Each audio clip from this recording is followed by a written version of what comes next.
Perfect. All right. Good evening, everyone. I'd like to call order this meeting. With us today, we have our committee members and administration staff here. Regrets we received from Amy Risenborough. Today's meeting purpose is to go over through the Canada Day event preparation that we have in plan. Just want to quickly go over through some of the teleconference norm for the agenda item and the review. Just wanted to make sure that everyone gets an opportunity to participate equally. So I will be using the round robin approach regarding the discussion that is in matter today. Let's start with land acknowledgement. We would like to begin with by respectfully acknowledge that the town of Shelburne resides within the traditional territory and ancestral land of Anishinaabe, including Ojibwe, Potawatomi, Chippewa, and the people of the Three Fire Confederacy. These traditional territories upon which we live, work, play, and learn are steeped in rich Indigenous history and traditions. It is with this statement that we declare to honor and respect the past and present connection of Indigenous peoples with this land, its waterways and resources. Just wanted to quickly go over through some of the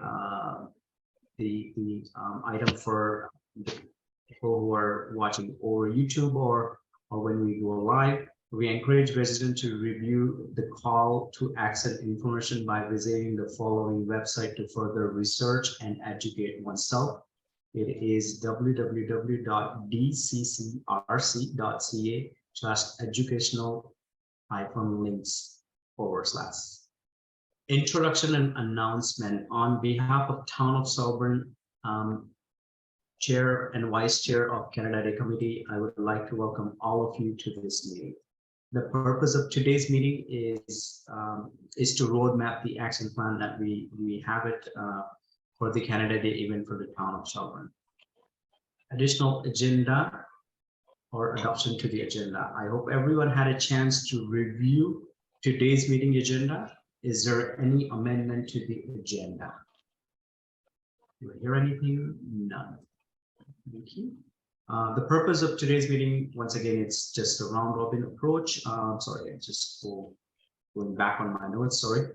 Would someone like to make a motion that the Canada Day Committee adopt the agenda as presented or circulated? Yeah. Can someone make a motion? Crystal, seconded by Cheryl, and all in favor. Jude? Okay. Disclosure of pecuniary interest and general nature. Therefore, the member of the committee are required to state any pecuniary interest in accordance with the Municipality Conflict of Interest Act. Hope everyone had a chance to review the minutes from Canada Day meeting that we had it. Is there any amendment to the minute circulated?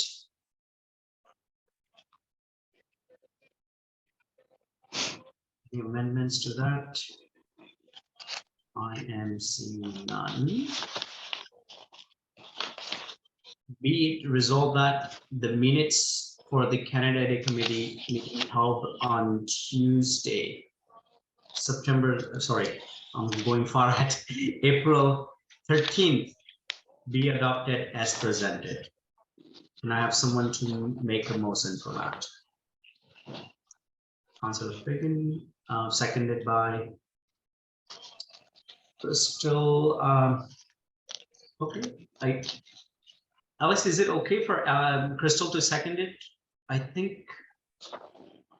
No, I'm sorry, okay. because she wasn't at the meeting. I need somebody who was at the meeting, please. Yes, okay, Brian in that case. And all in favor. So everyone had a chance to review it and made a note on it. Perfect, thank Thank you. All right.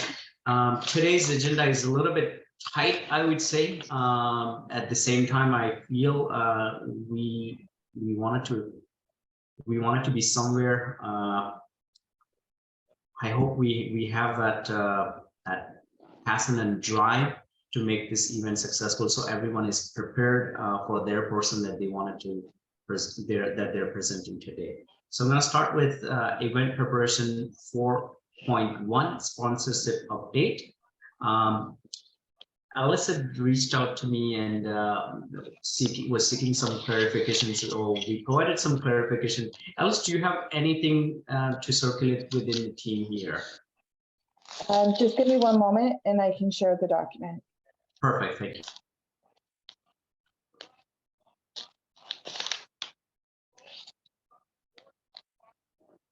Okay, can you see that? Yes, see it, okay, yes. Okay. So do you want me to just run over the changes that I made real quick to this form then? Okay. So Yes, please. Yes, please. This is the same sponsorship form that you saw at the last meeting with a couple of changes. So the personal information, business organization, all of that is the same. Under the sponsorship details, you'll notice that we added a section for car show sponsor. So this is the same levels of sponsorship, but allows an individual or an organization to specify that they specifically want to sponsor the car show. So then any signage related to them would specifically be in the car show area. If they have choose to be a vendor, then we would make sure that that vendor booth is in the car show area. So then the other change that we made was we changed, instead of saying flyer advertisement, we changed it to printed advertisement. The town has an option to print items in the Shelburne Free Press. The town pays for that already, so we can just include that, not have to pay for that separately, whereas a flyer we would potentially have to pay for separately. So rather than limiting to flyer, we changed it to printed advertisement so that we do have the option to include what the town is already paying for and free. And instead of decal, sponsorship decal at the very bottom, we changed it to sponsorship recognition.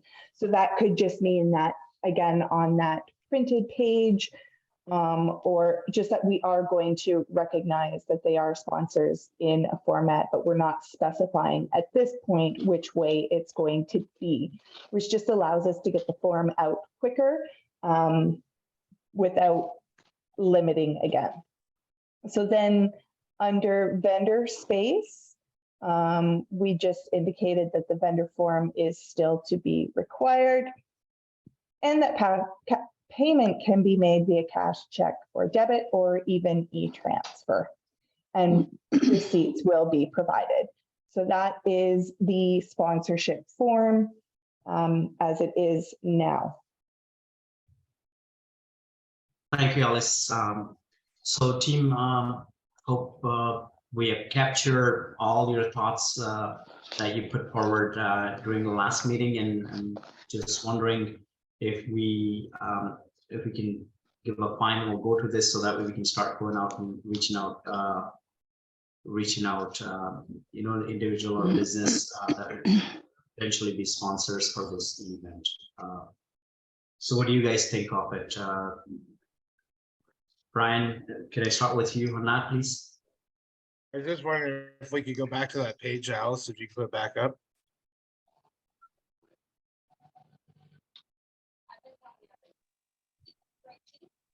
Okay. And can you scroll down a bit? Sorry, I just keep going down. Okay, right there. Stop there. One of the questions I was gonna have, so if I go around and get sponsorships, they have to go to the town to pay for the sponsorship? Is that what I'm reading? So if they're paying cash, check, or debit, well, if they're, yeah, because the town needs to provide the receipt. So if you're collecting the cash or you're collecting the check, you could bring it to town hall. Okay, that's what, But town hall needs this paperwork filed so that we can track that. And the town will be the ones doing the receipts. So that's why we indicated payment can be made in those formats at town hall. But if you're collecting the sponsorship and they choose to give you the cash or you the check made out to Shelburne, town of Shelburne, then you could drop that off as well. okay, that was my only question, just because, like, if I got them on the hook to actually say they will, I want to get the money right then, because they won't come up to the town maybe, or, Yeah, absolutely, absolutely. That's a good thought, Brian, for sure. Absolutely. I would approach the same way. the only other thing I was looking at is the sponsorships there. So for a gold sponsor versus a silver sponsor, you're talking $100 difference, but we're only honorable mention. I just thought maybe we should be offering them something more, like maybe get them 2 vendor spaces too for that kind of money. I was just Sorry, Brian, your voice is actually breaking. Sorry, I'm not sure if that's just me or anyone. Can you repeat your question, please? So on the gold and silver sponsorship, we're talking $100 difference between the two. But the only difference the gold person's getting is this honorable mention for the extra $100. I just wondered if we should maybe offer them something more, like giving them a second vendor space for that kind of money. I don't know. That was only my only suggestion. Yeah, we thought about this one here during, I believe it's a second meeting. It was during the second meeting that we discussed about it. So the honorable mention at the event, it's basically when we are, say, doing some ceremony or maybe say we're thinking to have a live band and so on. So during that time, their name would be recognized as one of the sponsors for the event, kind of thing like that. So that was the purpose why we just kept only $100 difference between that. All of them will have a sponsorship, well, except the bronze. So that was the only justification that I can give that in that regard, basically, because $100 in typically vendor space, we've been charging it historically in past. So this time we kept it the same way, $100 for the vendor space, but again, give them that extra space as well. But the bigger idea is basically when people are there, they'll listen their name compared to someone might not have a chance to go on, look at the wall and see who sponsors this event and so on. So that's probably an added benefit for gold versus silver or bronze. Okay. I just needed the clarification of what we were giving them for honorable mention. Yeah, no, it's good. Great question. Other than that, I think it's fine. Thank you. Thank you. Cheryl, your thought on it, since I think we missed you last meeting. So yeah, so just want to get your thoughts on that. Yeah, it looks good to me too. The only thing is under personal information, business is spelled wrong Oh, thank you. on the app, Yes. on this form and the vendor form. Like it. But other Detail. than that, it looks fine to me. Fantastic. I should be the one that looking into that. I need to get my eyes checked. I work for the thing, but anyway, it's too bad. I couldn't catch that. That's okay. That's great. Thank you. The program that we Love it. use to create forms doesn't have spell check, so we miss these things sometimes. So thank you for that. No problem. All right. Councilor Fagan, if you can just highlight your thoughts on this, please. First off, I think the form looks fantastic. So great job to staff. Thank you very much for that. One thing that we have had a difficulty with in the past, in this is regards to e-transfers, we need to make sure that they make a note what the e-transfer form is for, so that we can match up the e-transfer to sponsorship form as well. And then the other question that I had, Alice, do you still want me to send through a $100 deposit from RC just as a test, or have we gone through and verified? It's the same as last year, and Treasury staff was confident that it was set up properly and working well. Thank you. Perfect. Okay, thanks very much. Fantastic. Thanks for that check as well. Really appreciate that. That's looking forward to that. Great. Jai, you have any thought on that? Actually, I want to sponsorship. So, is that we need to offer? Sorry, Jaya, for interjecting this here. Your voice is breaking. I can't hear you clearly at all. I'm not Okay. sure if that's the case with everyone or it's just me. I will try again. Can you hear me now? Yes, but way Yeah. better. All right, thank you so much. Since it's my first time as well, I do see this car sponsorship. Is it like a free something that anybody can contribute any amount, or is there a specific amount?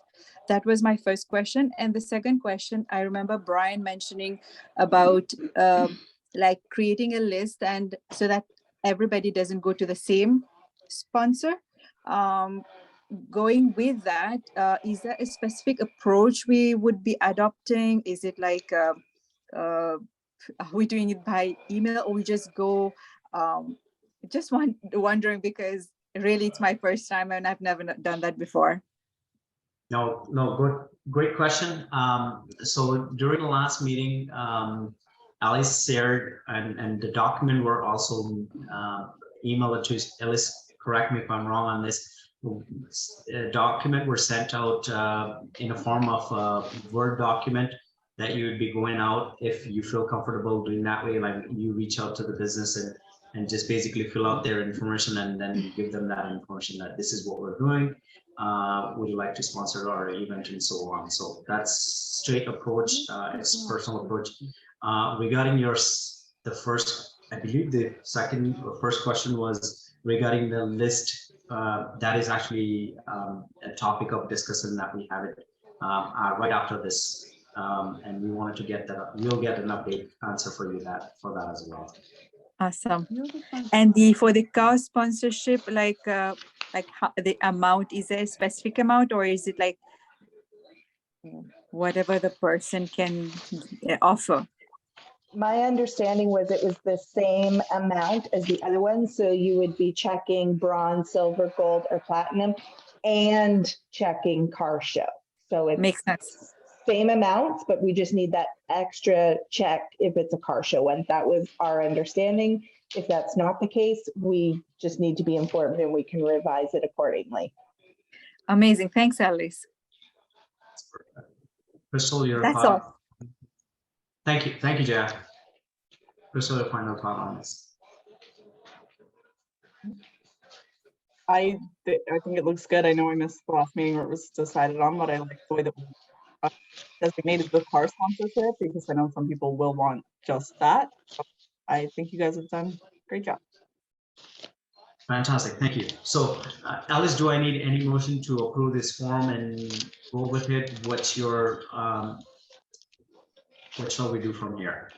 Yes, so if the committee is satisfied with this form, I will say we're going to make the change of the spelling error. And it was pointed out to me that there's an extra column between platinum and gold. We're going to remove that column, but that's not, so if the committee is okay with that form, then if you approve the form, then once it's revised, I will send it along with the Word document to everyone on the committee and they can start using it. Perfect. So in that case, with what Alice said, so this committee approved the form presented, and with the amendment that requested, approve that. Can I have someone to move the motion for that? Brian, I thank you. Seconded by Jaya, thank you. And all in favor? I do. Carried. So yes, Alice, you could just go ahead and take care of that area. Perfect, thank you. Thank you. Next 4.1 subtopic of that is a master list for sponsors. And should I turn it back to Councillor Figan for that? Give an update onto that? Sure. Thank you very much. The hold up on that was I was waiting for everybody to confirm that they were comfortable with sending out their email addresses. So now that I assume, Alice, we've got everybody confirmed at this point. I believe I'm waiting for one more individual. Okay, so you what one I can do, what I can do in the meantime is I'll take what I've got as far as this list of the agenda that's been mailed out. I will create a Google Drives spreadsheet and I will share that with everybody so everybody's got access at all times. If you've not used Google Drive spreadsheets before, what's really interesting is multiple people can work on the spreadsheet at once.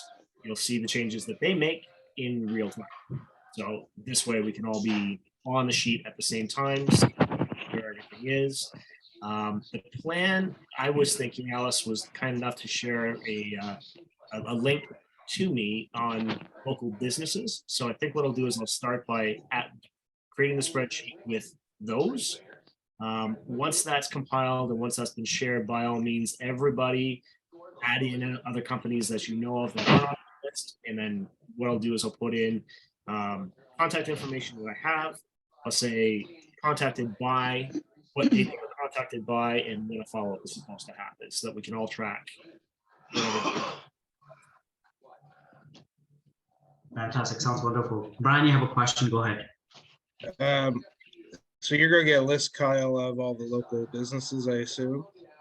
Should we just like divide them up between how many of us there are, and then those people are going to get those, and the ones we add to the list, that's up to you to contact? Is that what you want to do, or? I think it might be better because some people may have personal contacts with certain local businesses. It might be a good idea for everybody to take a look at the list first. And Yes. if everybody has a personal contact, maybe mark on the list, I've got a contact with this company. Yes. It'd be a lot Exactly. easier for a soft touch rather than a stranger coming to ask them for money. That's exactly. Yeah. Good thought. Shirley, you were saying something? Sorry, I'm interjecting between. No, I just agree with what Kyle said because I mean, I know a couple people that have businesses and it'd be easier for me to talk to them than, or not easier, but you know what I mean? Yeah. More personal. So, yeah. We got it. Yeah.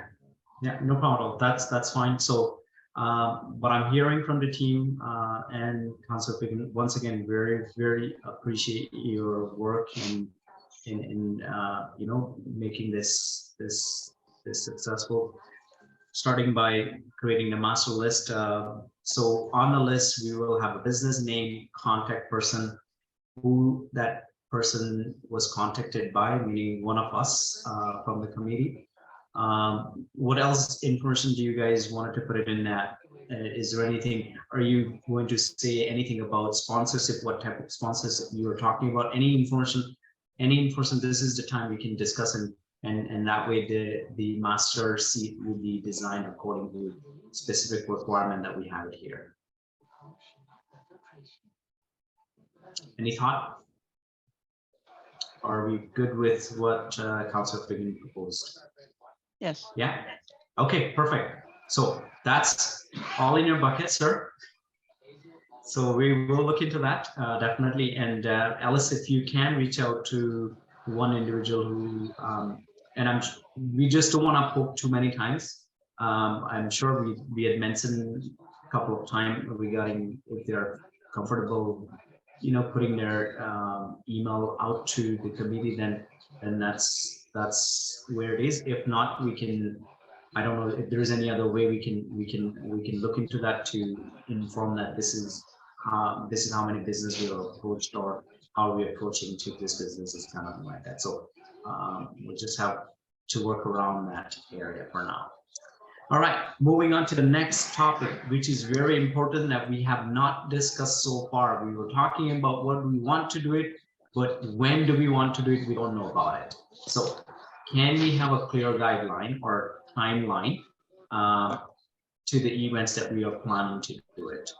Any suggestion, any thoughts? Can we start from, first of all, event timings? What time do you think, or do we want event to run from until what time? So yes, thank you for for stepping up, Councilor Figan, go ahead. Okay, so I was talking to the guys about the car show to find out timing that they'd want to do. One of the things that I'd like to try to arrange is obviously try to make sure that we've got some overlap. So if we start with a car show and have it start earlier than, say, the vendors market. Now, the only downside to doing that is you're going to have vendors setting up while the car show is going on. So I want to put it to the committee and just get thoughts on starting both of those at different times, just so that we can go through the entire day of car show, then vendors market, then entertainment, then. Thank you. Brian, So the vendors, have we kind of set a time for them to set up yet? Or not? At this point, right now, as far as I understand, everything is all up in the air as far as time. it's all up in the air. Yes. So in my opinion on that, like, if I'm coming to the car show, I want to see the vendors at the same time. Right, so once you walk through the whole car show, I want them to walk through the vendors or vice versa, either way. So as far as I'm concerned, I think they should both be running at the same time. Just so if we start, let's say 12 o'clock, the vendors can start, our show starts at 2 o'clock or something. That's fine, but I think the vendors need to be there at the same time. Sorry, my dog's got a squeaky toy. No, it's great thought. Crystal, can you share your thought? Just curious what so I know Kyle, you spoke about wondering if it could start earlier. Did you have like a positive to that? Was there what was the kind of thought process? The thought process was basically trying to keep the day going. So if we start at 12, you want to have something going on all day long until the fireworks. So it's depending on how much we've got for throughout the day, trying to make sure that there's something going on at all times.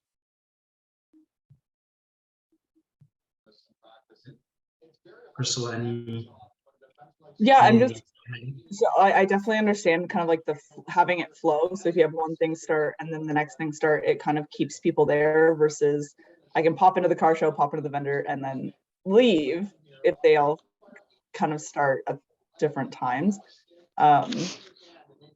And the way Brian mentioned having the car show start second, I know I missed the last meeting. Have we figured out where things are going? That could also affect the ability to have the cars set up second, right? Depending on where the company goes. I've talked it over with Brendan, and one of the thoughts that came out for the car show anyway. Last year we set them up on I guess that's the south side of the pavilion. What I discussed with Brendan is potentially maybe this year we set the cars up on the north side of the pavilion, have the regular vendors on the south side. The only reservation I have with that is I know Fiddle Park and I know that one area that goes right beside the pavilion just north of it floods out a lot. So if we have a really, really wet season, probably guys with these kinds of cars aren't gonna want to park, No. so we got to be cognizant of that and careful with that. And that's kind of the thought process that I had this week. So we may want to revisit that thought. All right. So I think at this point, and I thank you for your valuable feedback on that. At this point, I think if we can just stick to what we wanted to do in terms of the time-wise, the event that we wanted to do. So what we're looking for, what we wanted to achieve in today's meeting is basically event timeline. So if we can, first of all, set those events. So say we have things like car show, vendor. We were thinking of music band as well. So those area, and then we have at the end fireworks and so on. So if we can set that order, and then, then we can discuss whether this is going to be on the south side or the north side, that's different. But if we can, I like Brian's suggestion, when car show is going on and if vendors start, or Councilor Figan said it same thing. I guess when car show is on and then vendors start setting up, people might divert from that, or not a lot of attending will be that side. So what do we wanted to achieve in this at this time? Should we start with the vendor first and Carcel? Brian? I just look at the vendor spending the money to have a booth there or whatever. They should be there set up while people are not there yet with the car show, and the car show is only going to bring people to the vendorship to go through it all. So as far as I'm concerned, the vendor should be set up ready to go for like 12 o'clock or something like that. Because most people aren't going to come until after lunch anyways, unless there's a bunch of food trucks or something like that that we do end up getting. But I think the vendor should be set up first, and then everything falls in after that. They're paying the money to have a booth there, so I think that's an important thing. So why we have people there, they're set up ready to go. Thank you, Jay. You raised your hand, and I think you pulled it back. I would like to hear from you. Sorry. So actually, my idea was exactly what Brian was proposing. Usually, when there's food truck, as per my experience, wherever there's food truck, you tend to have more people, and especially a car show is going on. By all means, that will really go very well. So I don't know about the other vendors, but at the same time, other vendors, if they're there at the same time, it's going to be good. But for sure, food truck is going to be amazing while having the car show going on. Great, thank you. Jimmy, sorry, yes, go ahead, Jimmy. Hi, everyone. Just don't know if this will help kind of guide your conversation in terms of finalizing what time kind of start and end and set up and those types of pieces. But last year's event, we had asked that any vehicle vendors show up for 2 o'clock and any participants between 2:30 and 3. And then the event ran from 4 p.m. up until just after 10, with 10 o'clock being the fireworks. So that might give you a little bit of a guideline. I pulled up from 2019 in terms of the program and timelines. Those events started a bit later, with the schedule of events starting at about 6 o'clock and then again running until about just after 10, with 10 o'clock being the fireworks. So might give you some ideas of when you want to start the event or not, and just for some background there. Thank you, Jamie. This is great. Shirley, you had your hand up, I guess, and you pulled it back again. So just wanted to gather your thoughts on this. And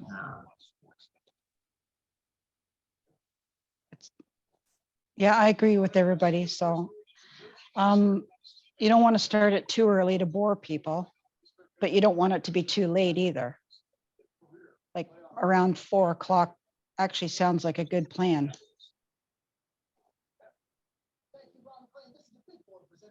Councilor Figan, yes, go ahead. Jamie, can you confirm for me? I think you said we started at 4 last year. Is that the actual case for the car show? I thought it was earlier than that. Oh, sorry, you're muted, Jamie. Oh, put my video back on, but not my voice. That's what we had on the participant form, and I believe that's what we advertised. I'm just going to try to find the other advertisement there.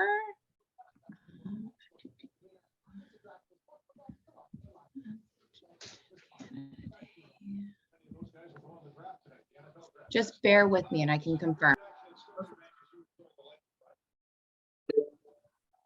The website says 4 to 11 for Canada Day for last year.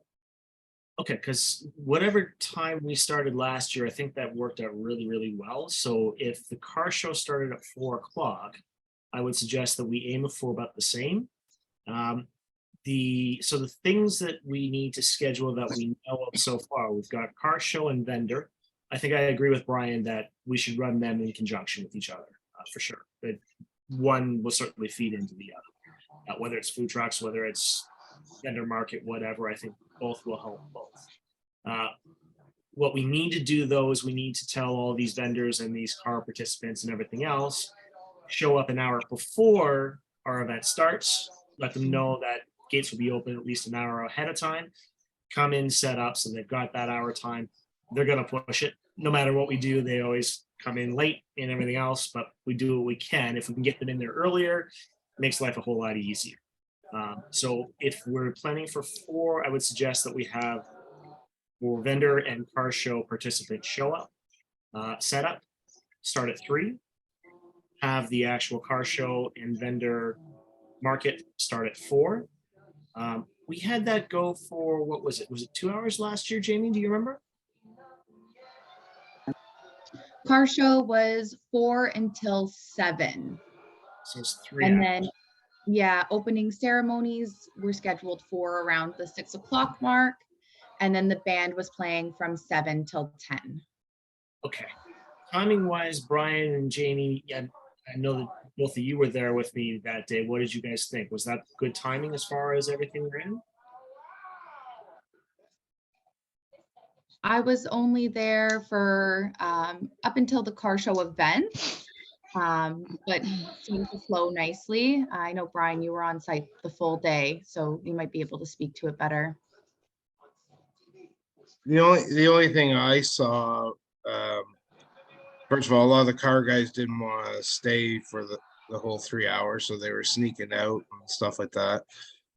Again, I think that was a little just because it was so short notice. We didn't have much planned and organized as well as we could have had it, which is understandable. We only had a month to put together. I think 3 hours might be too long for the car show people when there is nothing else going on.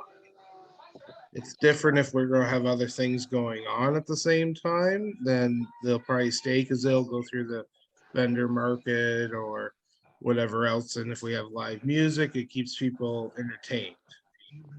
Because we had nothing going on, it was just everyone was standing there and not doing anything. So there was no reason to stay. Like there was no attraction to them to stay. So I think if we're going to have a vendors market and stuff like that, I think if we do it from 4 to 5 type of thing, or sorry, 4 to 6, and they'll probably stay to 7 if there's other stuff going on. Saying that though, if it rains or whatever like that, they're going to want to leave. Yeah.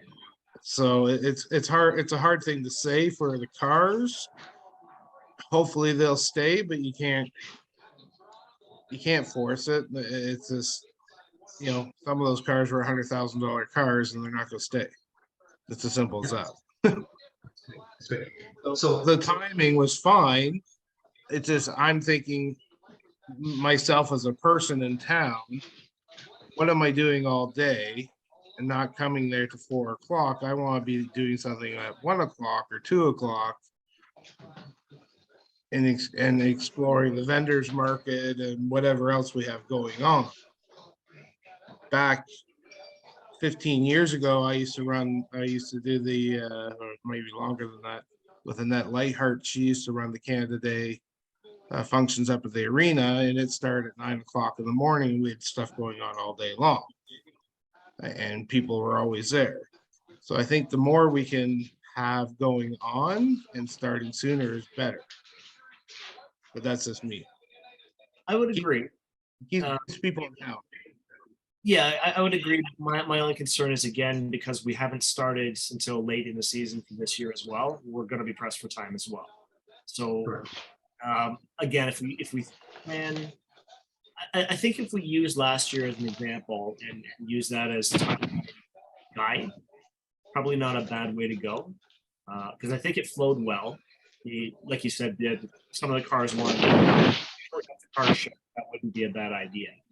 But we still do need to have the opening ceremonies, which I'll be talking about a little bit later on for the reach out that I've already done. So I'm not going to jump back on that one. But if we can get car show, if it shortens that up to, if you're saying 4 to 6, I think it's a good idea. And then we plan on having opening ceremonies at 6. still having the vendor market going at the same time.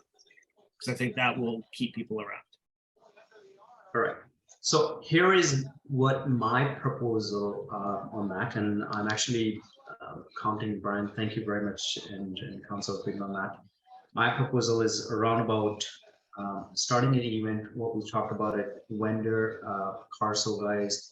I know we Council Quinn said 3 o'clock, but I know people do run a little late, so we want to start maybe if we can do a setup maybe 2:30, between 2:30 and 3:30 setup time. So that gives them a space, and we're ready right at 4 o'clock if that's the case, right? So 2:30 to 3:30 probably setup time. Carso runs from 4 to 6. At the same time, vendor market starts from 4 to 10, all the way to the end.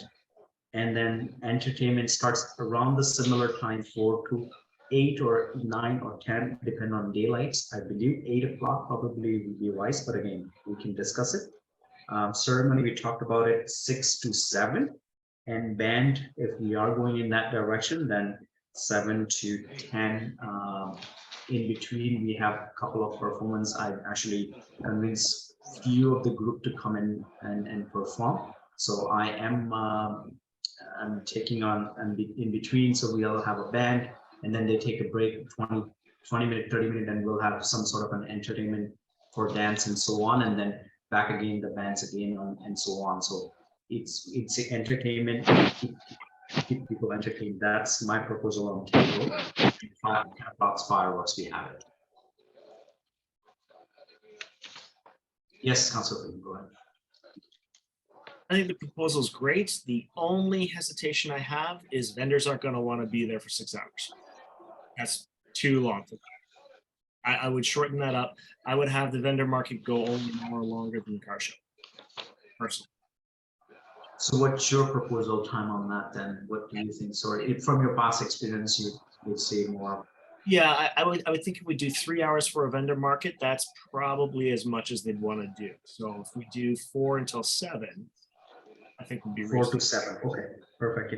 Sorry, and I actually mixed up 2 things: vendor market and the food zone. That basically food thing is basically 4 to 10. That's what I was thinking. Okay. So food market 4 to 7, 4 to 10. Any final thoughts? Yes, Brian, go ahead. So my thought with regarding the vendors, just like Kyle said, like, 3 hours is a long time to be standing there. But are we going to make them tear down at 7 o'clock, or are they going to be allowed to keep it up till whenever they want to keep it up till? Yeah, that's right. That's So like exactly right. last year, I was there till 1 o'clock in the morning because there's people still getting food. Wow. So we should definitely put a time for food, I think. Whoa. So maybe what we do is the food trucks and vendors need to start tearing down, need to shut down. As the fireworks start. As the fireworks start, there's nothing else going on afterwards. No That's more, no more vending, no more nothing. Yeah. So I would say half an hour before fireworks start, we just wrap up things so that way they can enjoy as well. That's my thinking. Jimmy, yes, go ahead. I was just going to add with the parks use bylaw, there should be no folks in the park after 11 till about 6 a.m. unless we get council permission for the special event to go past 11. So just keeping that in mind.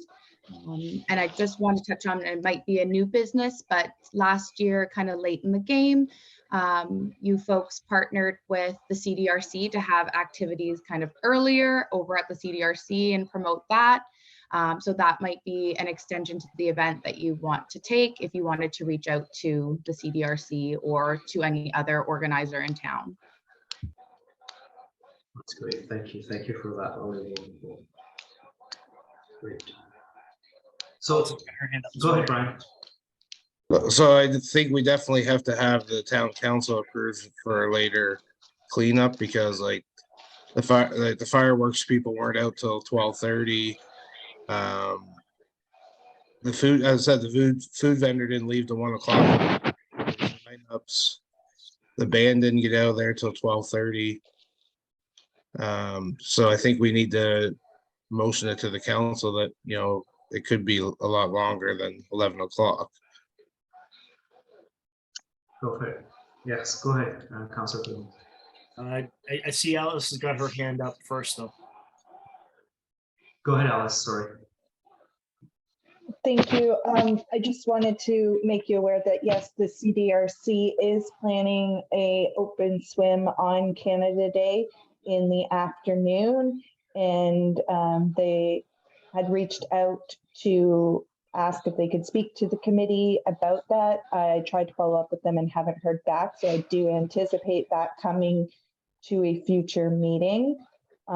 So yeah, working in conjunction with them, they could advertise your stuff. They want you to advertise their swim. So there is other things going on in the afternoon if you don't start until later. And then, yeah, like even with your timeline, you know, just getting the rough idea for tonight, it doesn't have to be finalized tonight. But definitely based on the conversation, I would agree with Brian and ask that you do go ahead and make the resolution tonight requesting to be in the park longer, so I can take that to council sooner than later. Perfect. Do we need any motion for that, or at least we're good for that?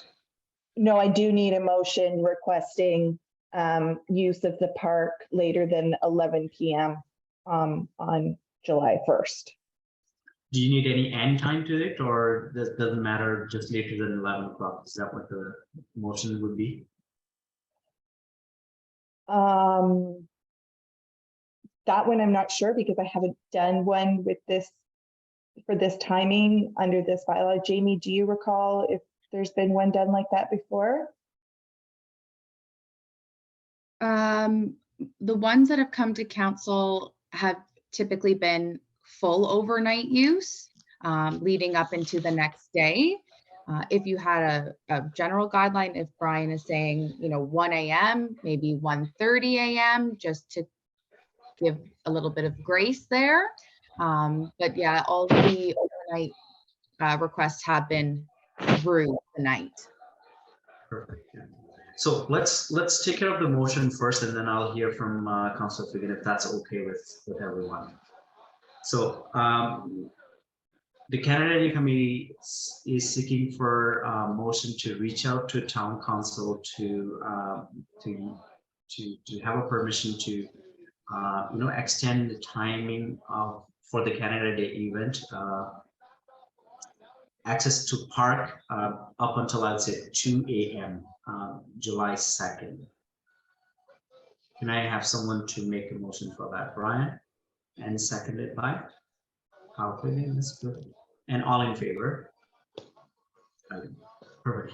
Going back to Alice's request, and I do agree onto that as well. We don't need to stick right to the point that this is what we're going to do it. I think the general consensus that I'm hearing is we wanted to work in conjunction with CDRC with the swimming, so they will get back to us on timing wise. But our proposed time, as we discussed, I believe we have that consensus as well.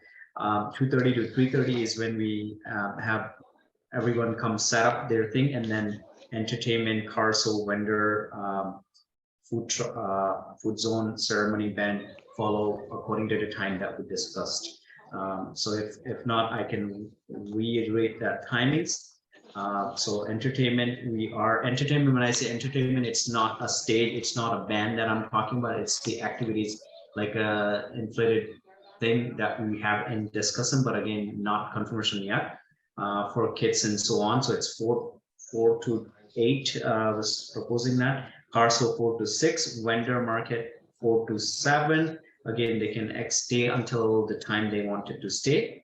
Opening ceremony between 6 and 7.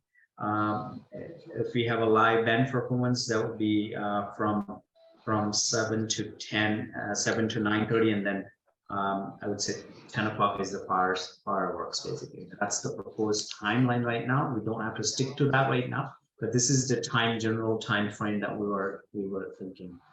Can I just test the floor if everyone is okay with that? Can I have a show of hand, please, on this?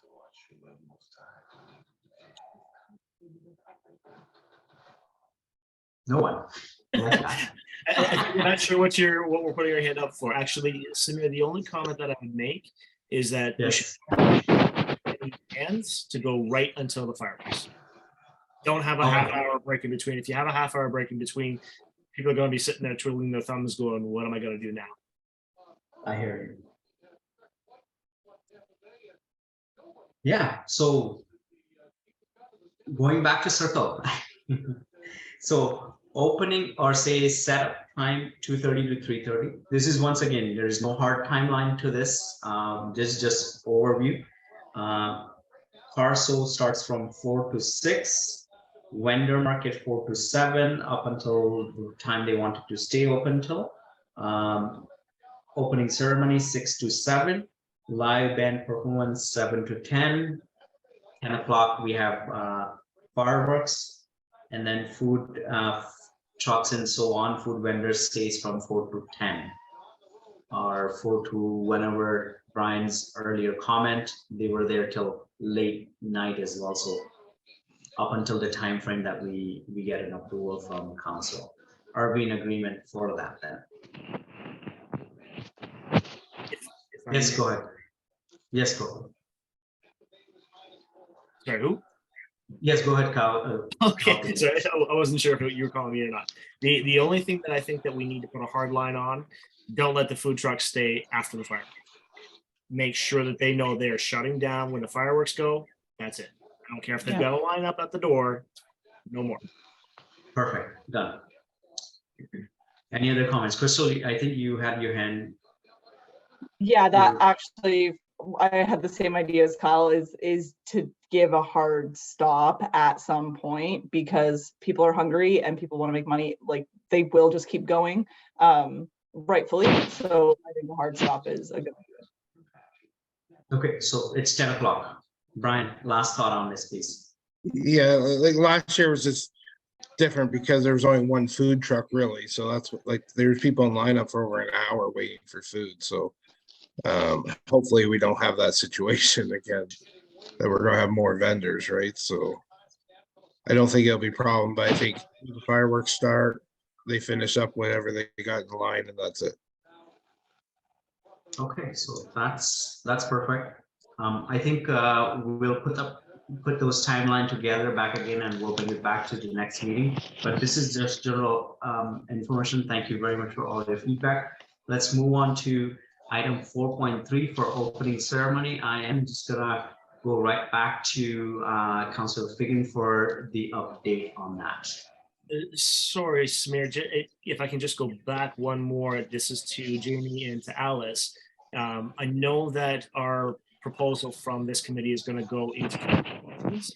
Is that something that I should pull out and put a motion on the table that night? Because I assume this is going to go on to our next council meeting. In regards to the extension of the timelines for the park. So I'll be putting the resolution from the committee on the council agenda. Okay, so it's gonna go right on the agenda. It's not going to go in communications. No, it'll go right on the agenda. Okay, perfect. Thank you for that. Okay, then I guess we'll go to we'll move on to the opening ceremonies. So I did reach out to Pastor Gord. He's fully on board. He just wants to know time to show up. He's also going to reach out to the Air Cadets to make it a whole ceremony as well. Do we as town normally provide a new flag for Canada Day, or is that provided by the Air Cadets typically? Jamie, Alice, do you guys remember? I don't recall bringing a new flag last year. I can double check with Public Works. Yeah, if you guys wouldn't mind, I think it's important that we have a nice flag to go up. So if we can find out if the Canada Day Committee has to buy a flag, find out what that's going to cost, maybe put that into our budget if we need to. But I think it is important to have a very nice flag to go up for this kind of a ceremony. Like I said, Pastor Gord is ready to do his typical quick announcements or talk to the people. He's ready to do a prayer for the ceremonies, and he's ready to reach out to the cadets. We're going to make it a ceremony for the raising of the flag. So thank you very much. Thank you very much for giving us that feedback and updating us on what's happening on that opening ceremony. Also, during the last meeting, we talked about sound system requirements, and it voluntarily wanted to take it upon you to provide some information. Do you have any more information about sound system, Councilor Piggin? We do have sound equipment at the town hall. I believe Jamie and Alice, correct me if I'm wrong, but we have access that we could use that. We've done that in the past. I wish Councilor Len Gashardi was here tonight, because he's like me, he's an audiophile. Between the two of us, we've got everything under the sun. Like I'm sure we can be more than covered for what we would need. Do we need to request town to access those equipment, or how does that going to work out for us? Like, do we need to reach out to them, or? I in believe general? that we do put a request into council, do we not, Jamie and Alice? Or is it just I put a request in through the town, through you guys, and just have it accessible? I don't recall how we typically do that. Alice, you can tell me if I'm wrong, but I believe it's like an in-kind service for the committee. But if we do need a motion or a request, just let me know. I think it's. Sorry, I'll Sorry. have to double check if we need a resolution requesting it. I'll bring that information to the next meeting. Brian, your Well, thought? Yeah, last year Len just brought the PA speakers with him to the show, so I don't think we actually asked for them. I think he just brought them, so I'm not sure if that matters or not. That was for the opening ceremonies and stuff. The band actually brought their own sound equipment and their sound guy. Yeah, well, not a sound guy, or however they do it. But I'm talking the PA system. Is that what we're talking about, or are we talking about actual music, like All the system? above. All the above. So All the above, yeah, exactly.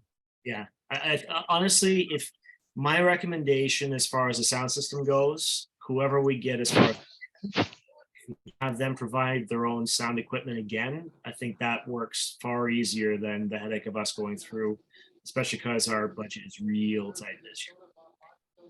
So we have a backup right now at this moment. What I'm hearing is we have a town, we can reach out to town and get access to that just in case if we don't find anyone to support us. So that's great.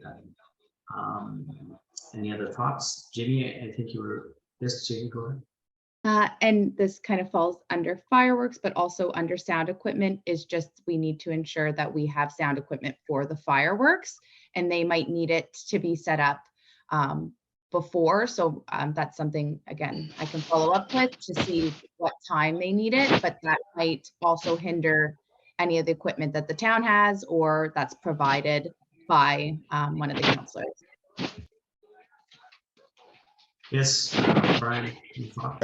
Kyle, not to be, what type of sound, like, is it a good sound system that we have? Like, is it loud? Is it? It's usable. We'll put it that way. The town's equipment is a little antiquated, but it's functional. I mean, it is loud. It is certainly powerful enough that we can hear everything all throughout the park. It's not modern by any stretch of the imagination, but beggars can't be choosers. So, But would it be fine for the fireworks music? Like okay. Yes, absolutely. It's a decent board. I believe it's an Allen Heath. I think it's a 32. I believe it's 32 inputs. So Are they powered speakers or amp speakers? we have powered speakers. Okay. Perfect. Sounds good. So I guess we believe we gathered those information. So just in case if we don't find anyone,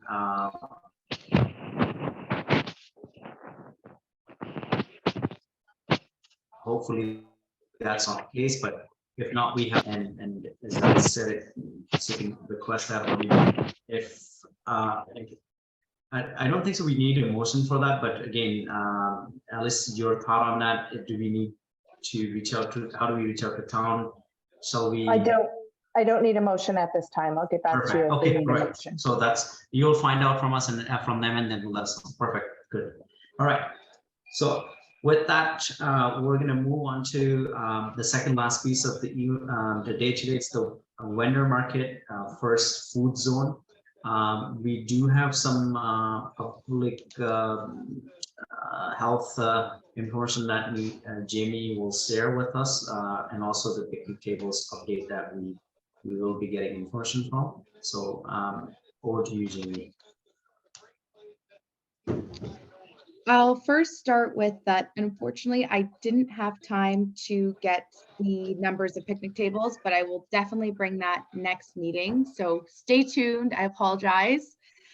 In terms of public health, for any food vendors or for any personal services vendors, that's like nails or tattooing, those types of things. The candidate committee does need to fill out an event organizer form, and that needs to be sent into public health. They've changed their timeline, so now it's at least 30 days before. Any vendor participating needs to submit a vendor a vendor form to public health, and that's due at least 14 days before the event. So those are your deadline dates for those forms. They can be submitted before that. So for, again, food trucks or food services and any personal services, those forms are required. Perfect, thank you. And Jamie, if you could just clarify a couple more things onto that. When you talk about this form, how do we provide an access to those form, or is there anything that we can, when we approach to the businesses for the sponsorship, can we have them a full package? This is what you need to do it, and this is the timeline that you need to follow. Is there anything that we can do it? And what I'm also thinking of, and I think Alice was supporting, or Alice had brought up that idea as well, that to have a subcommittee to work with this special requirement. Is that something, do you think, Jamie, would be beneficial? Absolutely, definitely would recommend it, because there's an extra few steps for those food vendors and the personal services vendors. You want to make sure that you're organized and coordinated, and you're getting assurance that those forms are sent, as well as approval that they've been cleared to be a part of the event. So maybe something similar to your Google Drive with the sponsors, you might want to create kind of a similar form and kind of check marks that, yes, you've received this, you've received the form, you've received the approval. In terms of providing that information to your vendors or hopeful vendors, I can provide everybody the link to the public health page. They have an online application form, and they also have a PDF version. So if you wanted kind of a one-stop shop package, that PDF could be included with whatever vendor form they need to fill out. It just needs to be clear that that form needs to go back to public health. They can't just send it to the committee. They need to be sending it to public health. And then the committee will get the approval from that public health representative. Thank you, thank you. I think that would definitely certainly help. And to your point, master list that we are preparing, I think we can just include that within the form, so that way we don't have to create files over files over files. It's just one file, and along that spreadsheet we can just continue tick mark those areas. But going back to the question, and what you said it, and I really appreciate that as well, that we should be looking into subcommittee, just especially for this, who can oversee this area and that is beneficial as well. So, Alice, help me. So who would like to volunteer themselves to be a part of that subcommittee for food zone? Let's put it this way. We'll definitely need some experienced hand.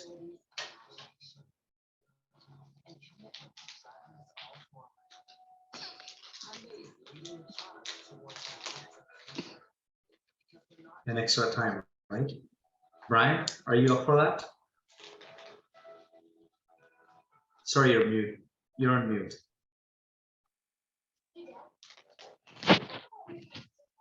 To be honest with you, I don't think I have time during the day to be able to do that. At nighttime, yeah, but I'll help out if I can. It's just, I don't know if I don't really have any experience in it, and I'm not a computer guy, so All right. I'll help out if I can, but I'm just not a computer person, so. Sure, no problem. That's fine. Thank you very much. Just go ahead, Councilor. Well, again, I'm not sure that I've got a lot of time to be on that subcommittee as well, but I can certainly help out with adding into the Google Drive. If I'm going to be creating that spreadsheet, I can certainly add more categories or more cells under that spreadsheet so that we can capture that information as well. Fantastic. Thank you very much. So, Crystal, over to you. I want to say yes. However, I'm on another council planning an event for June in one of the schools, and I don't want to overextend and let both councils down, unfortunately. So I don't think I can do it, unfortunately. Jaya.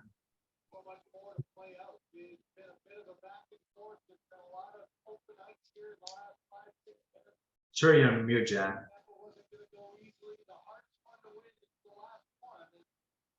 Jaya, you're on mute.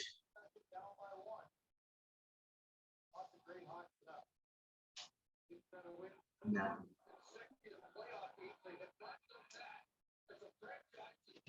Can you hear me now? Yes, yes. I'm so sorry. I'm also quite busy during the day. I can try to help, but I need guidance for sure. I think guidance-wise, I guess we got good good members here, so definitely that's not an issue at all. I'm sure Alice and Jamie will also be helping us forming that better as well. So that's not a problem at all, if that's the case. So what I'm hearing, you're interested, you would like to be part of that subcommittee, am I correct? Yes, I can be. I see Brian laughing. And Cyril, over to you now. Well, same with me. I work 5 days a week and I do weddings on the weekend. So I'm sorry, I don't really have a lot of time. Not a problem, not a problem. So I think this is the time I pick who I wanted to be on that committee. If that's okay with everybody, then just kidding. I won't do that. I will never do that. I know I'm trying to be just like, not following Councilor Piggin, but I feel myself in a similar situation. I do support business in Orangeville. I do support my corporation that I work for. I do support that as well. I do support my college opticians board as well. So I'm kind of tight on time as well, but I'm willingly to take on that additional responsibility and be part of that subcommittee. Just want to be that fearless leader. Just want to go for it, and we'll definitely want to make it better for everybody. So what I'm hearing, it be myself, Jaya, and Alice and Jamie would be helping us if anything that we think we need some extra hand on that. And our forever Councilor Piggin is there for us, so I'm not worried about that area. Okay, so that is the subcommittee. Do I need motion for that, Alice? Yes. Yes, please. Yes, Okay. please. Seeking a motion to approve subcommittee for food vendor appointee are myself, Samir, and Jaya for that. Can I have someone move that motion? Councilor Figan, oh, Brian is ready first. Off the hook, I'm ready for that, right? That's fine. Seconded by that. Alice, you have a question, go ahead. Sorry, before we just limit that motion, because some of the forms are going to be the same for the retail zone, as well as the food zone. So instead of just limiting it to the food zone, can we just say that the subcommittee is responsible for the public health forms? So the motion would seek, as Alice stated, for the retail zone and public health forms as well, correct? Is that right, Alice? So I'm not gonna say which zones, I'm just gonna say subcommittee for public health forms as required. Perfect, done. So yeah, we got the motion. First was, I think, Councilor Figan, and seconded by Brian on that. All in favor? 2. Motion carried. Thank you. So that is basically 4.4 A and B. Same thing. Alice, help me with the 4.B retail zone ATM options, if you can help me with that. Yes, just before we jump into that, I just want to touch on the vendor form that was in the agenda package. Oh, sorry. Yeah, just Yes, real Brenda. quickly, because people are going to be wanting this as well, and the ATM is really quick as well. So I'm just going to share my screen so you can see the vendor form. So the vendor form is very similar to the sponsorship form. It's just, so the information at the top is exactly the same, because it might be duplicated. So we just left that. Then we just want to know how many spaces the vendor wants, because there was some conversation about car show vendors or other vendors maybe wanting more than one space. So there's an opportunity for them to indicate how many spaces they want, the type of vendor and the company that they're representing. And then there's a special event vendor fee, because if the individual is or the organization does not have a business license within Shelburne, then they do have to be charged a special event vendor fee. So that's just, they have to acknowledge that they have to pay that extra fee there. And then there's just a note that the committee reserves the right to limit similar vendors and deny vendors. So that if, there's someone, organization or business that you didn't want represented there, you have the right to put that in there. Vendors are required to provide insurance, and it must list the town of Shelburne as an additional insured. The information is there about the public health information, but then those on the subcommittee will follow up with those individuals that require that. Payment information, same as the other form, it can be done cash, check, or debit at town hall, and e-transfers are accepted for this as well. So that is the vendor form. On the back of the vendor form is an indemnity and a waiver, just releasing the town of Shelburne, and then just the standard vendor agreements there, and then a spot for them to sign. So this one is a 2-page form. So That's the standard form. So I don't think we need any discussion other than that business need to be changed, I guess. Yes, Councilor, do you have a question? Just a couple of things. Ask, can I get you to pull that back up for a second? absolutely.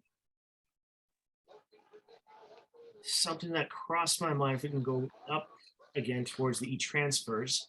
One of the things that we don't have on either of these vendor forms right now is requesting specifically what the password is going to be set to. I think it's important that we reiterate that so that whoever's receiving the e-transfers don't have to guess. Well, we do have, they have to indicate the vendor and the name, and it doesn't require a password, was my No, understanding. that's right, because it's coming into us. We don't have, Correct. right, yes, okay. Is the town an automatic receive, or do we have to? My understanding is it's automatically received. That's why we just need to indicate that they have to indicate their vendor and their name in the comment section of the e-transfer. Perfect. The only other thing that I'm not seeing here that I think is also very important, because I know we've run into this, we had this headache before, is the insurance waivers. We need to make sure that each vendor has insurance covered. I know we have the indemnity waiver, but they also have to get their own insurance and list the town as a secondary, right? Yep, that's here under insurance details. I missed it. Thank you. Perfect. No problem.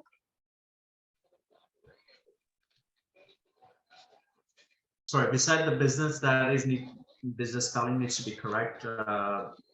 Yes. This is a standard form, and then it's good to go for it. Alice, going back to you for the 4.4B ATM option, please. Yeah, so that was actually something that Jamie brought to my attention, that previously there had been some brief discussion about last year, not this year, about having ATMs on site for the vendors and food trucks. And Jamie could speak to that. I don't want to take Jamie's thunder because she was the one that researched it last time. But that basically it is a bit of a moneymaker because the committee would get some of the funds from the usage of the machine. So there is a cost to the machine, but then we do get some funds back from the usage of the machine. So just basically, this was just are you interested? And if so, do you want us to look into it again and see if it is still a possibility, being so late already this year? Committee, any thought on that? So first of all, my question is, ATM definitely need cash. Are the food vendor, they are going to be there, are they only accepting cash? In past historical, I have no idea, but you can. It would depend on the vendor. Different vendors are set up different ways. It depends on how they're set up. Some of them would be, well, we don't want to presume, right? It's just giving another option just in case. Thank you. Thank you. Brian? Last year, the food vendors were all cash. No one had debit or anything like that. I think it's something we should look into, and there's some other things I'd like to talk about that, but that'll be a new business after the Canada Day or whatever. But I think it's something we should look into, how much it's going to cost us to get them. I think last year was about $1,000. I think, wasn't it, Jamie? Actually, much cheaper. So one of the quotes that I pulled up from last year was a $350 charge for the event, and that $1 per transaction we would get back. Another one, just quickly opening this. So 300 plus HST, that included delivery, setup, pickup. And then options for 2 or 3. They did not indicate we would get any money back on that machine. And one more. Like, I know I brought them up because the Potato Fest, they have them and they charge $5 fees, and they were getting that whole $5 or portion of that $5 or however it works. But like the lineups for the ATM machines were ridiculous long. Maybe not so much this year because we don't have a beer gardens. Because I think at beer gardens, people would use the cash machines more. But going forward, I don't know, maybe we put in our advertisement that it's a cash event too, or something like that. I don't know. Thank you. Thank you. Exactly. That's my thought was going around that area as well.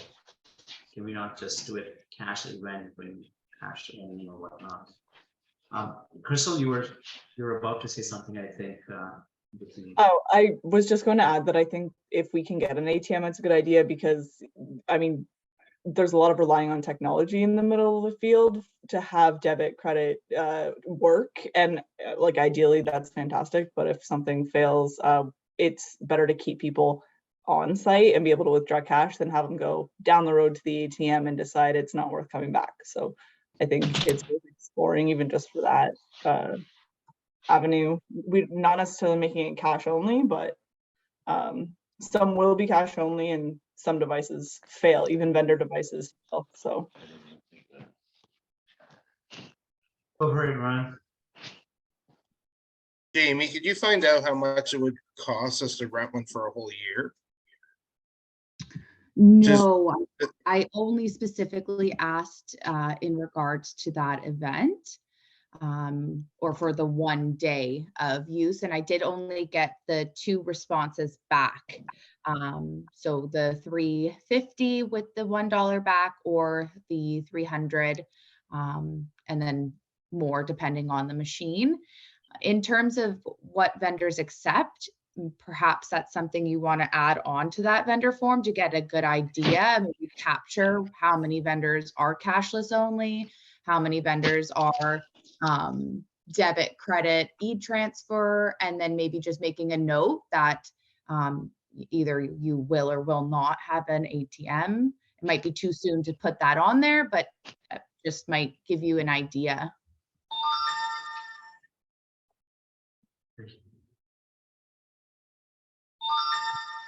You were about, I think you had some, you were about to share your thought, I guess, in between Brian's thought as well. Was that correct, or was it just my assumption?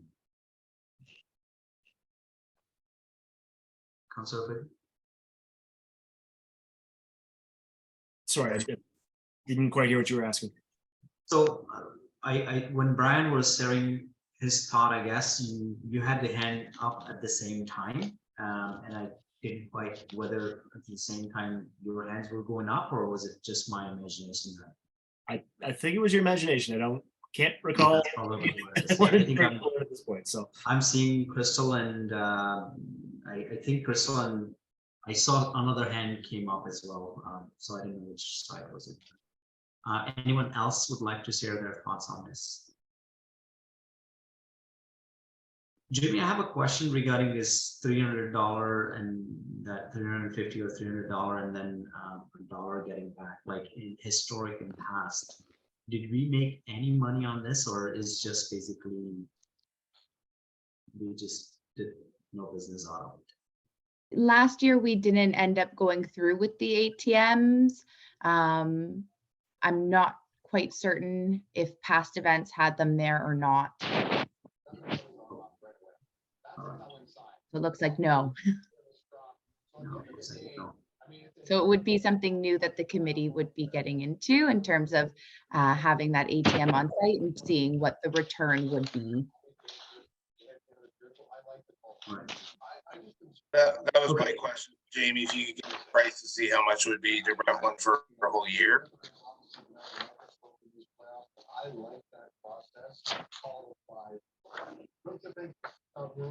So first of all, is this committee up for having that ATM machine at the event? That's the first question that I wanted to nail it, and then we'll move on to that later part in that area. I would say- I would suggest it's worth looking into. I mean, especially if it can be a moneymaker. It's anything that can build the coffers is a good thing in my mind. Brian, you were saying something?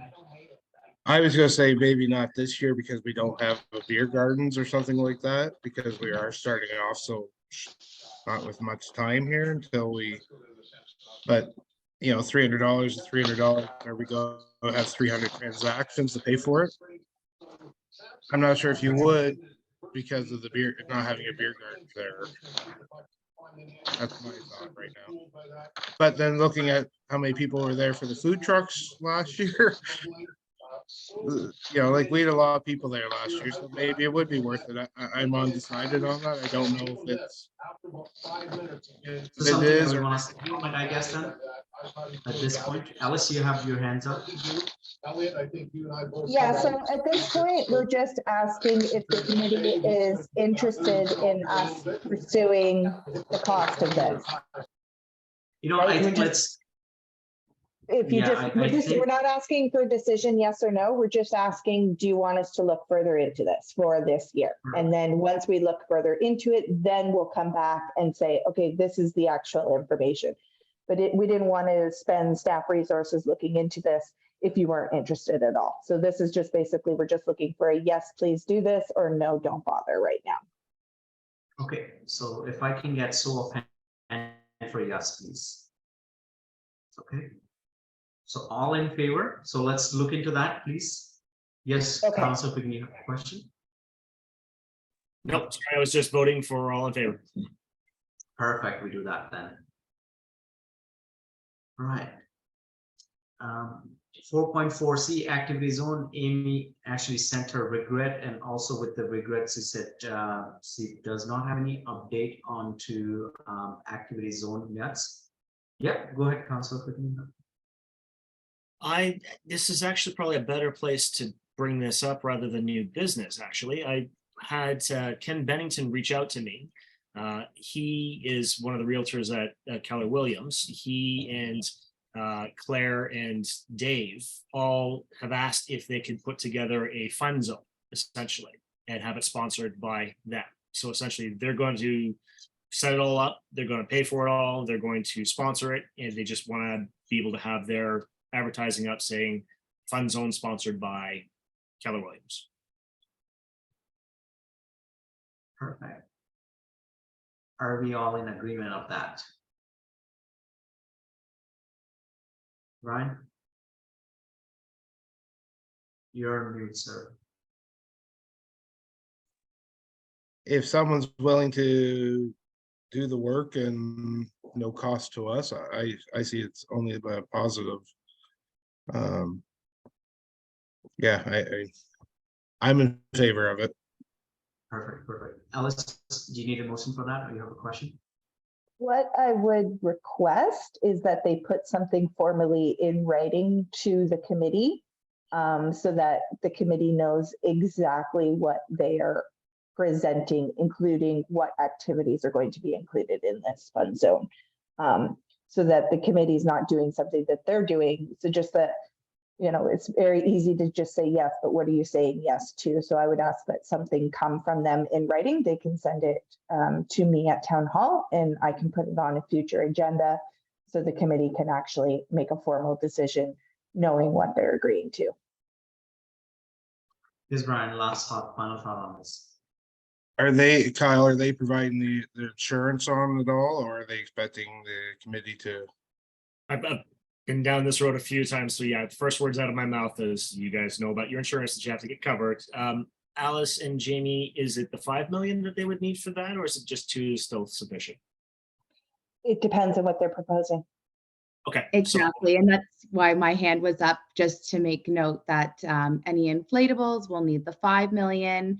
Inflatable activities need TSSA certificates as well. And then we would probably have them sign the indemnity clause that a vendor would be signing as well. So just those pieces would need to be checked off, and that would probably be best with that letter, like Alice said. If they can outline what they will be doing, then we can guide them of what we would need. Okay, would it be okay then if I reached out to Ken to reach out to either Alice or Jamie and have him connect to you guys directly? That way I'm not going to forget something that is necessary. Is that okay? Absolutely, absolutely. And then we can make sure that he puts it in the letter exactly what we would require from the town's perspective and what the committee requires to make a decision, so that it's complete coming back to the committee. Perfect. Okay, so I'll send an email out tomorrow to him and get him to connect. Who's the best contact? Is it best through Jamie or best through you, Alice? Put it through me for now, because then that way I can make sure it comes on the agenda, and anything I need to reference, I'll just bring Jamie in on. Perfect. Okay, I'll take care of it. Thank you. Thanks. Thank you. And once again, over to you, Councilor Figgin, for say hello zone. So it's about about the services that our town police services and fire and ambulance services. Is there any updated information you have it for us? Yeah, sorry. Can we rename that? Because when the agenda came through, I looked at Say Hello Zone. I remember that we talked about it and I'm going, what is that? And I could not for the life of me remember. So can we maybe change that to first responders or something along Let's those do lines? that. I'll Let's do refresh my memory and I can then reach out because truth told, I've had a lot on my plate and that one slipped through the cracks. So I'll have to follow up on that. Not a problem, not a problem. So that's fine, no problem. Moving on to the next item on the agenda, it's entertainment zone. It's the DJ update, I believe. Was it again you, sir, or is it someone else that took a I responsibility? think on Len that? was the one that was going to head up that one, to be honest. So I think Alice and I going forward in the agenda when we circulate, I guess we can just, you're naming it right on, but again, I don't know, how do we approach that? We get respond and we kind of get an update we want to update. We get an update from them. So that's something we need to work on it. So put the name of move the on to- individual that you want the update from, is Yeah. that what you're asking? Yeah, Okay. exactly. Yeah. So maybe we can say, please be prepared to present your portion or whatnot, something like that. Next up is the musical band that we talked about last time. First of all, decision is, are we wanting to have band at the event? First of all, that's the question. I think we started off last time and I think we went in circle. We talked about cost. Yes, Councilor Pigu? Well, I think that's our biggest hurdle right now is cost, because after looking at the budget, correct me if I'm wrong, but we're sitting at a plus of $1,000, which isn't really gonna pay for anybody to play for 3 hours. So I think we're gonna be struggling to find entertainment at that cost. Brian, were you able to reach out to the person, or I know you said it, you're not going to commit to that, but was it possibility you get an opportunity to connect with the person? So I did reach out to Luke Rogerson, who is the head of Settlers Creek. I did ask him for a new quote, and he has not yet sent it to me. But I know he was booked up for a whole week doing shows at the Stampede Ranch, so I'm assuming I'll probably get it next week from him. But I did reach out to him. I think the $2,500 is still kind of where he was at. I did mention to him about playing earlier, if there would be any extra cost to that, and he didn't seem to shy away from maybe donating that to us, but I don't know until I get his quote. Perfect, thank you. So also I myself volunteered to reach out to one of my known person as well that they play a band. Their band name is The Seroton's. I'm sure you probably heard this name. They're well experienced, over 40 years of experience playing in Toronto area and around the Ontario every week. Also, they played Orangeville Founders Fair at the Orangeville Founders Fair, and they do play.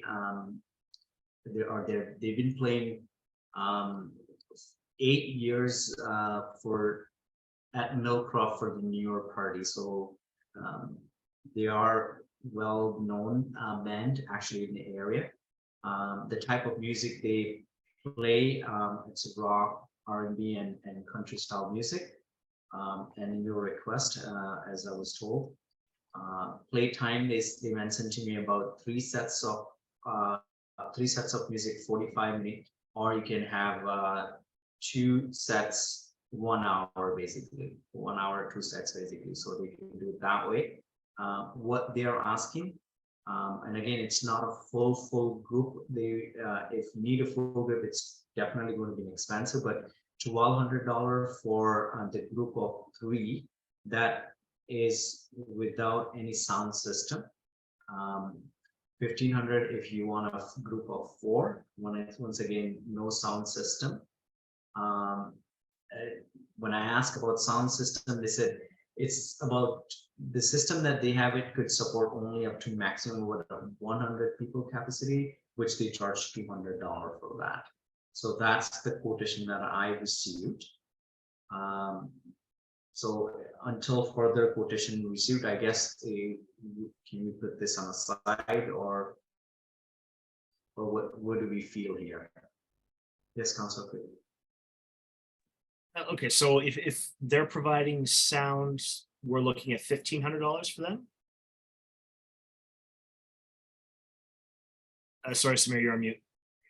Sorry, $1,500 for a group of 4 individual would come to your event for entertain, and $200 extra if they are bringing the equipment to the facility. Okay, so $1,400 if it's a 3-piece group with the sound system. Yes, that's right. Okay. I do have other contacts in the music industry as well that I could reach out to. I know there's a local artist who's actually up and comer. He's more of a pop artist, which I don't think we've done in the past, Brian. I don't think we really ventured into the pop genre. Might be a nice change up. I've reached out to him. I've asked him to talk to his management team and get back to us on cost if we'd be interested. I didn't promise anything. I just wanted to get some numbers. So I haven't heard back yet, but I can certainly reach out and push. But I mean, I've got other contacts that I can reach out to and just try to get some costs if we're interested.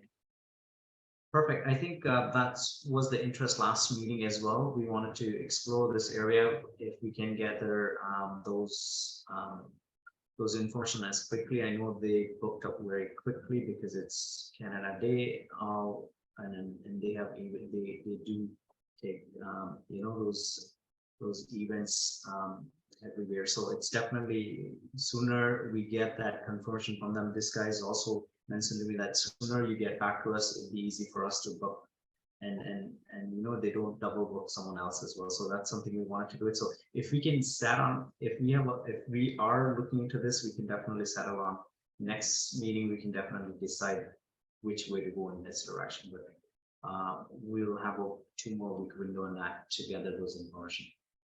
Next up is going back to you, Councilor Figgin, for CARSO event progress update. Now, before we do that, I think Brian had his hand up. Oh, sorry, Brian. I just, if anyone gets some band prices or anything like that, if they could just add a link of where we could hear their music or see their videos, and then have it all written. Like for the $1,400, how long are they playing for? Like, is that 7 to 10? So what I was actually so the information was given to me is playtime. They could do 3 sets of 45 minutes.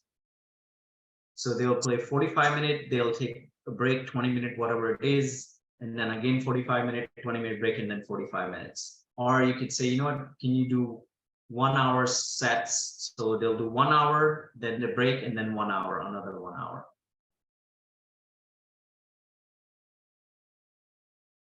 So about 2.5 hours, I would say, in total, probably, if I'm looking at a different way. So my only thing is, if anyone's getting, like, if I get this quote from Settlers Creek, I'll send a link of their entertainment, and anyone else that gets any quotes, just send the link so we can all vote and hear on it. Sounds good. There. That's all I was Sounds good. saying. Perfect. Sounds good. So yeah, we can definitely we can send that link. We all have the email address, so we can send that link. Yes, Councilor Figgin, going back to you for the CARSO event. Not really a lot to update as of yet. Brendan just finally finished his last exam, so he's ready to hit the ground running. Alice was nice enough to send forward the vendors form that I've already advised him could change. Obviously, with the misspelling, we'll send him the updated version once we've got that. but yeah, the guys are already ready to hit the ground running. They've already spoken to a lot of vendors, a lot of retailers. Interest is already building up, so they're underway. Not really a lot of progress to update, except for that they're running. Sounds good, thank you. And I believe also, is the subcommittee also looking into for the sponsorship for the Carso event as well, or it is something that to the entire That's committee? that's part and parcel of them going out. Not yeah. Perfect. Thank you very much. So if we can get that update for sure, that's great. Going back to our agenda, we got 4.5 fireworks per world, and let's hear it from Jamie for that. So not too much to kind of report there. For anyone who wasn't in attendance last committee meeting, we were successful with the grant award process for the $4,000. And the Pyro World was contacted to let them know that they were the successful bidder. I will be in touch with them either tomorrow or next week just to kind of touch base and try to arrange a site visit and get the insurance certificate and some of the other documents that we need. But other than that, not too much to update at this point. Councilor Pittman, you have follow up on that? Jamie, if you could, when you do that site visit, can you just let me know? What I'll do is I'll try to get Brendan and his team out as well at the same time so that we can all coordinate as far as where do we want cars, where don't we want cars, and it's always a good idea in my mind to get the feedback from the fireworks guys on their thoughts on where's a good place and where's a really bad place. Sure, yeah. Perfect. Thank you very much. So moving into the last item on agenda, it's a new business 5.1, appointee of a social media post. Actually, what I came to know when we were talking about posting it the event online on social media, I came to know that one of the committee member actually take that responsibility and promote this event. Now, this is why we have a new business to appoint a social media post person, and I'm seeking for someone step up and take that responsibility for posting this event materials on Facebook or social media platform. In other words, Brian is actually hiding, I guess, those things. Oh, he's back.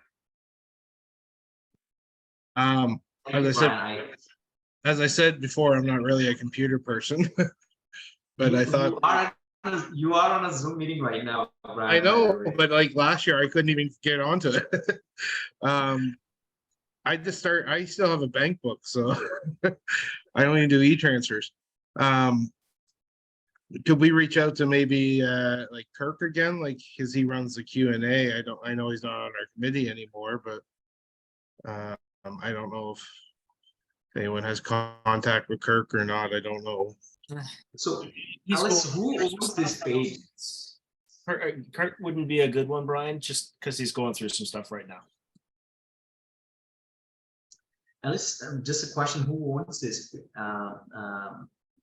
the page on a Facebook or any other social media? Like, how can you brief us on this, please? My understanding is the committee, and it's run by the committee. So I don't know if Kyle or Brian knows who would have the access to it, because I've got staff access does not. Yeah, I've got access as an admin. I can certainly add somebody else on it, but I am not the social media type person. I hate social media. So, Crystal, all eye on you today. So, Well, let's make it. I can't say that I don't use social media because there's at least one person on this council that would call me a liar. So I'm not creative. So if someone can help with, what we're posting, like graphics wise or anything like that, but I'm happy to be responsible for posting and getting the word out. I can do that. It'll be stick figures shouting hooray if you want me to actually create something. So if someone can assist on that creative side of it, but I can assist with the social media accounts and not leave it to Brian and his bank book. Perfect. So it's Brian and Council Pickering, both of them are in support for you. So Well, what I was going to say, Crystal, is if you can tell me what you want to post, I can absolutely create imagery for you. Not a problem. there we I go. can volunteer for that portion. Perfect. Thank you. So Brian, any question or any light on this? I was just gonna say, we could still even use last year's kind of flyer that we had, just change it up with the dates and, or I guess the date's still the same, but times and everything like that, so. Perfect. Perfect. Thank you. So do we need motion for this, Alice, to appoint Crystal as, yeah, okay, perfect. All right. So we are seeking for a motion to appoint Crystal as an appointee for social media post for the Canada Day Committee. Jaya makes a motion, seconded by Brian. All in favor? Thank you, Crystal. So is there any other business, that new business, if anyone wants to make announcement of, we can tackle it next meeting if anything. Yes, Brian. Last year I did the flyers that we sent out to school. I sent out 1,000 flyers. Are we wanting to do that again this year?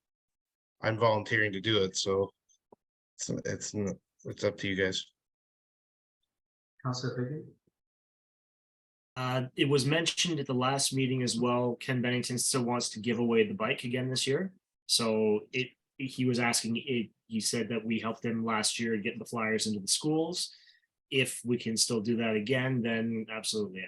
I think it might be wise for me to change the design, because if I remember right, there was an awful lot of black ink used on those last year. So let me make it a little lighter on the pocketbook for All the right, design. so But yeah, absolutely. It's, he was saying he'd also like the raffle ticket portion of it to be made smaller. So I've got to redesign a little bit of it anyway, but I can certainly redesign that. He's asking if we can get it back to this. perfect. So we will put into the agenda for the next meeting. So if you can just provide those update, Councilor Pickering, so that and Brian can support in that. We really appreciate that. So if there is no other business to discuss, I'd like to adjourn today's meeting. Thank you everyone for your valuable time today, and all the passion that I see it in going towards the Canada Day. I'm really looking forward for this event. So to adjourn today's meeting, be it resolved that the Canada Day Committee now adjourn to reconvene the call of order chair. Call to the order of chair. Can I have someone to make a motion to adjourn? That's, I see Cheryl, seconded by Crystal. All in favor? Perfect. Thank you very much. Thank you all. I know we ran about 19 minutes more than what I was thinking earlier, but I think it was all the valuable things that we got out, process out of this meeting. So that's great.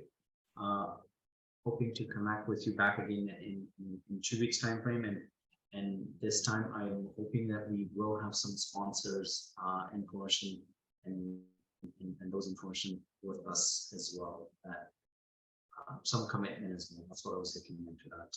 All right. Perfect. Thank you very much. Thank you all for your time. Good night. Good night. Good night. Good night. Thank you.